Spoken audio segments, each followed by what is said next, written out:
Hey, there are things that I asked myself before I entered the market, and I wanted to share those with you. So maybe you can expand, expound, or modify those for your trading plan. The first thing that I would ask myself before I enter or take a trade is, how's the market? Is the market trending up? Is it trending down? Or is it trending sideways? With that general knowledge, you will know how to take your trades. As we always say, when we are looking on the higher time frame to gauge whether or not we're in an uptrend, a downtrend, or whether the market is ranging, when you go down to your lower time frames, if that is how you trade, you will know how and where to enter. So it's really important to know how the market's moving when you enter it. The main thing that I did not mention was also the news. Before you open any charts, you should be aware of the news. As you see in a lot of my trading plans, I use a Forex calendar that gives me the daily news. There's several, but whatever works best for you, be familiar when you are going into the market. It's like going into the hood and not knowing where you at. You got to know these things. The second thing that I ask myself is, how's market movement today? Is it a really, really choppy market, or are the moves nice and clean?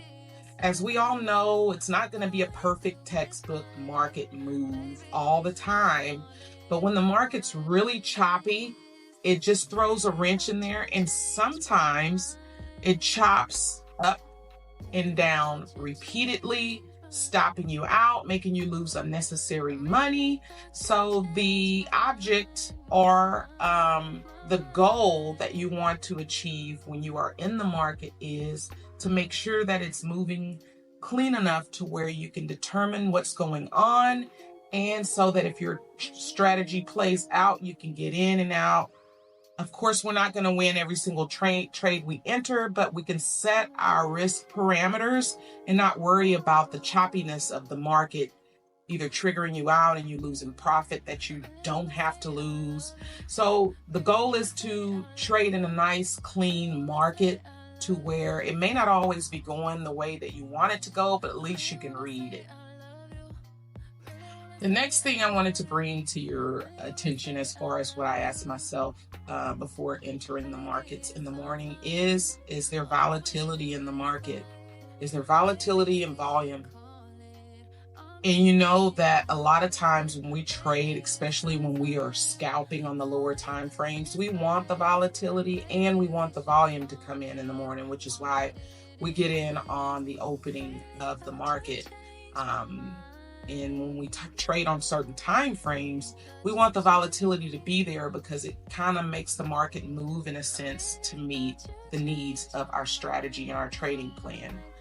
But we want to also find out if the market, the volatility that's in the market, if it's expanding, and if it is, why, if we can find a reason why it's expanding so that we can have a projection as to, well, hey, how long is this going to last? Or if the volatility is decreasing. It'll tell you a lot about the actual trade, how it could potentially play out in your favor or not.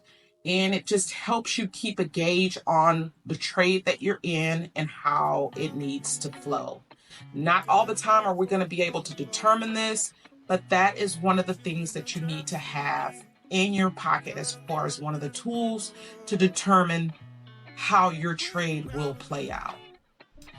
Keep in mind that trading is a skill that needs to evolve over time. You never get to the place in trading where you know it all.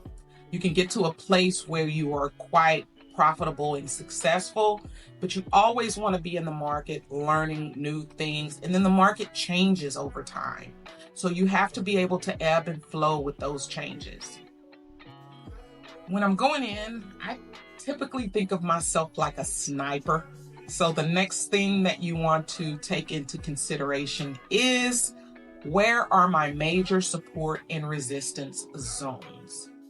Where can opposing pressure come in and take me out of my trade, stop me out of my trade.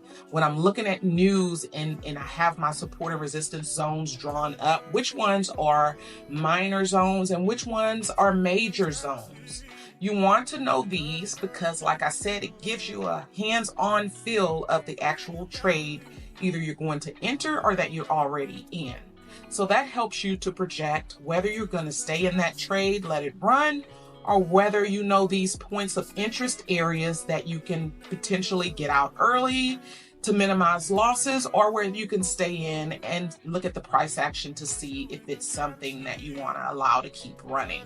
So major support and resistance, as well as minor support and resistance.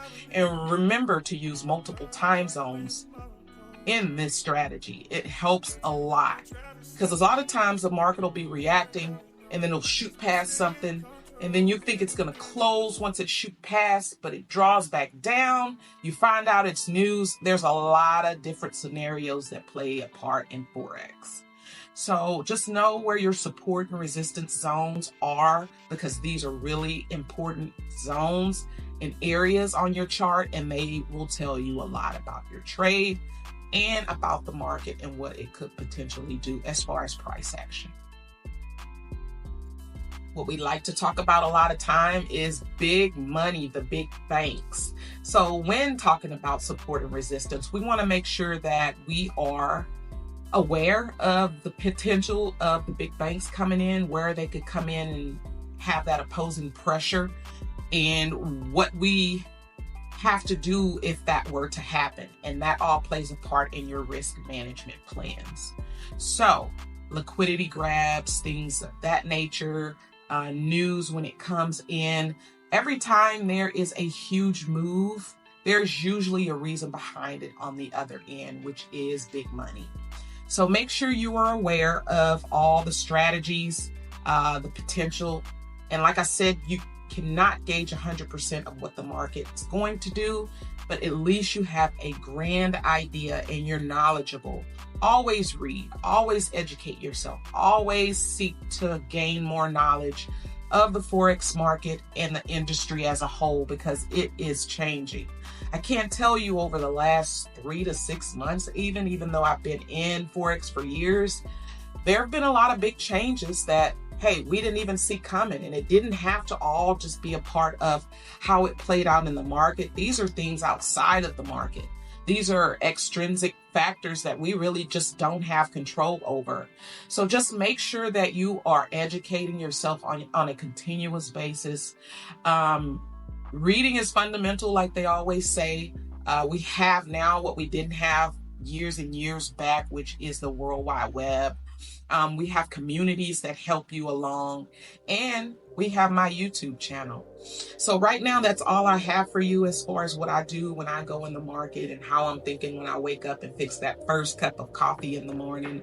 I just wanted to share that with you so that I can spread the knowledge and the educational awareness of Forex.